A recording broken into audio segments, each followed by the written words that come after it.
Hi everybody, thank you so much for joining me. Today I'm going to work on this 10 by 12 stretched canvas. I'm going to use a limited palette and some inks, and I've actually bought myself a new ink to try. So we'll have a little experiment with that. So this is all ready to go, and the first thing I'm going to do is completely wet this canvas with just clean tap water, just using this flat brush just to brush it all over. I want the canvas to be wet. It is prepared with a couple of coats of extra gesso. And I'm just going to keep this glass bottle handy. I'll show you why in a second. And the first thing I'm going to do is I'm going to go in with some sap green acrylic ink. This is a beautiful colour. I'm thinking of autumn shades. I've just been near the coast and we've got the autumn colours going on, but sort of muted, melancholy blues and greys along with the golds and greens. So there we go, that's what I use the glass jar for. Very handy to keep your painting propped up. And we'll just give that a little bit of a spritz and let it run for a second. And now I'm going to tip it onto its side. And this side I'm going to put some transparent burnt umber, which is really beautiful. It's a lovely autumn brown. And we'll let that just run into the green and just do a little bit of mixing while it's all wet. We'll help that a little bit. I want to spread that out with this silicone spatula. Little bit awkward on the angle, I do apologise, but you'll see why it's worth keeping that tilt just while the inks run. My apologies for a long delay between the longer videos. I've actually been quite busy with commissions, shows, and a little break as well. As I say, just been down to the coast. A bit of vitamin C, SEA, does everybody good, I think. And I was just spreading some of this ink about, and I've actually added a little bit of titanium white in there. And I'm just going to pull that up as well. I haven't actually cleaned the spatula, so there's a little bit of white paint on there as well. And it's just nice to pull and push and just move this ink about. I read something recently about for every 3 things you put onto a painting, remove 1. And I thought, well, that's interesting, I'll try that. So the ink I've taken out from the top, haven't wasted it, I'm going to pop in that corner there. Now I'm just going to apply a little bit of white, and I'm also going to put in a little bit of grey into this as well. Now obviously the ink is still wet, so it's merging with the paint, but that's okay, I like that. And there goes the grey. It's a warm grey, it's a Daler Rowney warm grey, and it is a really nice grey actually. It is on the warmer side, not the cold side. In fact, I quite like that so much it'll go right the way across. Now I'm using just a household dish cleaner, and I'm dabbing on some Prussian blue hue and a little bit of turquoise as well. I want that, me and turquoise, we're pretty much inseparable, so one form or another it tends to appear. But I want to mix this with these other colours. It looks a bit untidy at the moment, but all will be resolved, so we'll pop a little bit of that turquoise along the edge. It's a very nice soft turquoise, not too harsh. And I'm just going to use the point of this metal palette knife and just scrape some really interesting lines into this. I may keep them, I may not. But you've got some texture then. Let's do that really good scrape there. This is a good angled knife. Just good for getting little areas. And we'll scrape that. And what I've taken off down at the bottom, I'll put on at the top. And I like that mix of the blue and the grey. I think it softens down the blue a little bit, makes it a little bit more autumnal. Let's scrape that across to that side a bit. Now I'm just going to add a little bit of the grey, just with that flat brush. This is just acrylic paint from the tube, nothing mixed with it. And we'll just soften that down a little. And I'll spritz that as well. Because it's paint, it's quite thick, so I'm going to give it a little bit of a hand to move it. Just use the spatula. I'm getting some interesting drips and runs here, and this is what I'm looking for. This is the bit where people tend to panic because it looks a bit out of control, but this is the joy of abstract art. You can add them in, you can take them out. Let's soften some of those lines down there, I think. I don't want it too harsh. There we go. It straightens that edge up a little as well. And again, I'll use what I've taken off and pop it over there. Yeah, that's nice. Whoops. I'll just pull that along.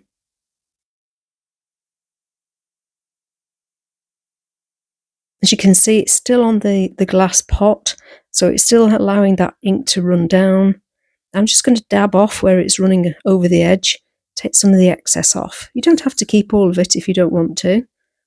And I'm just going in with some titanium white over this green. Let's make some interesting areas here. Lovely. Now, I've got some nice bits going on, and I want to add a little bit more depth in some of these areas. So I'm going in again with the burnt umber, and we'll just dot some ink up there. The canvas is quite dry, but not completely at this point. So it's still sort of spreading a little bit.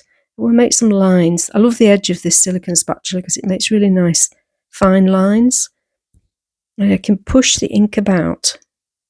We'll dot some down here as well, just for balance. There's a lot of ink there, so I'll scoop some of that up and just pop it in different places. Let's put some over this side as well on the right. And it's going to go over this grey, and I'll pull it down so it's actually mixing a little bit with the grey. This is all still quite damp, so you can take some paint off, you can mix it. Let's take that upwards so it's a bit more blended. Lift some of that ink out where it's a little bit heavy. That's better. Now I'm going to pop some of that lovely soft turquoise in there as well, right next to the umber.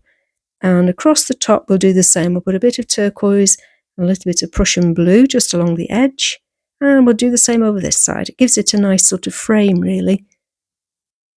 There we go. So now then, the next thing really, I'm just adding in some little lines, little details, little highlights of white. Everything is still mixing together if I want it to. Let's pop a bit of white down there. That looks lovely next to the blue and the green. Bit of a line going up, and I'm just going to tap some on. This will give me a nice textured finish. Now, this is dry, and I'm loving some of these areas. They're really interesting. Got some nice texture going on, but again, I want a little bit more depth. Obviously, it's dried, so I'm going in onto the dry canvas with the burnt umber, straight from the dropper, from the bottle, but I'm going to wet it a little bit, just with a small flat brush. And then I'm just patting the knife on the side into the Prussian blue. I'm going to start putting a few lines, little bits of detail. That bit on the top left-hand side almost looks a bit like a forest, looking into a forest at twilight or something. My imagination's going wild. I love the fact that we can scrape into acrylic paint and make such great details. Now this bit I'm actually going to wet, clean water again. The ink has dried, so I'm not disturbing the layer, and I'm going to add a little bit more umber. Let's pull that down. You see how it gives it a little bit more depth, and we'll mix some of the green in as well, I think. A little bit more green going on. When the two mix together, they're very nice. And let's take some across there too. And just using the mid-size flat brush, which is wet, I'm just sort of pulling the ink where I want it to go. I'm not painting it on, I'm just sort of wetting the edge and letting the ink run into it.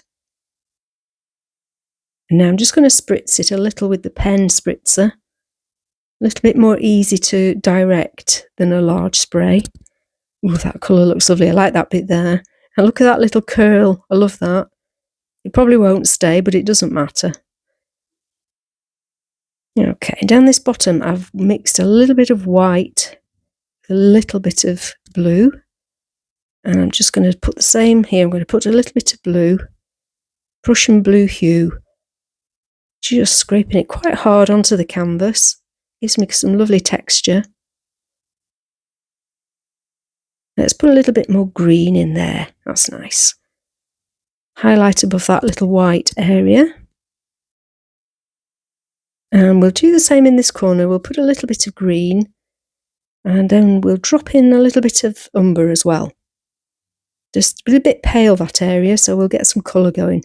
Now I've got some titanium white on my palette knife, and I'm just pulling those inks sort of horizontally across with the paint, so they're mixing together, bringing out all the beautiful colours, and it's helping them to move. Just add a little bit more and just tidy that area up. There we go. Ooh, a little bit more of the umber. It's really such an autumnal brown, it's beautiful. And while that ink is still wet, I'm going to do the same up there. Add a little bit of titanium white and a little brown, push that up there. Beautiful. So we've got a sort of woodland bit there going on. We've got all the woodland colours, but we've also got sort of sea colours in autumn. Yes, pushing that bit of blue. A little bit of white will help it to move, so we're pushing that around, just scraping it up. Bit of a blob there, we'll correct that in a second. And scraping into that paint while it's wet. I have in the past made some really fascinating effects using these, and they almost look like buildings. Hopefully we'll show you at the end and you'll get an idea. It almost looks like a distant castle or something there. I'll take some of that lovely dark blue across. That ink is still wet, so it's going to mix. Beautiful. Lovely. I'm going to scrape that across, and then again I'm going to scrape down. Not very straight. I realised I have quite a sort of jaunty angle with some of these things, but it doesn't matter. And now I'm just going to soften that down while it's still wet. Clean water. That's lovely. Just softens the edge. And I'm just going to dab it so that it doesn't leave a hard line where that ink and the water finishes. Let's have a play with this lovely new gold. It's a very pale gold. It's beautiful. I'm just going to drop some on and let it mix with the wet inks that are already there. It's going to make some beautiful colours. And let's pop some on this castle. Okay. And then into this woodland. I'm just going to go a bit mad there. And I'm just going to spritz it, let it run. The paint is quite dry, so it's not going to be a problem. Just tilt it a little bit. It's a bit more spritzing. Yes, that's going to run beautifully. You can actually see the shimmer of the colour in the water now. It's just enough to add a little bit of shimmer without being too bold. That's going to look interesting. And while this ink is wet, I'm just going to go in with this angled knife again, start pushing and pulling down, just making some little echoes of those earlier lines that we've done really. Just adds a little bit of something for the eye to look at. Let's get a bit more green in there, a bit more in that area that's a bit pale, so we'll add a bit of colour and we'll do some more at the base as well. And then pull it down, still wet, moves around. And it's just really adding little details, little lines up here. We'll do some horizontal ones to balance the vertical ones. It's all about balancing, making sure that you're happy with what you've got. A few little bits of colour and some white. I'm going to add some white highlights just to add interest and make it something that you want to see and your imagination starts to work. And the white stands out so well. I love that little curl there, look. It probably won't stay. When it's dried, it will probably soak in, but I'm going to leave it to dry now and then come back to show you. Now that it's dry, you can see the areas where the gold has gone into the ink. We've got all those lovely details. That definitely looks like a distant castle. We've got that shimmer going on. Lots to look at. I hope that you will have a go at something like this. If you do, please let me know. And thank you so much for watching and bearing with me. And I will look forward to seeing you for another project again very soon. Take care. Bye for now.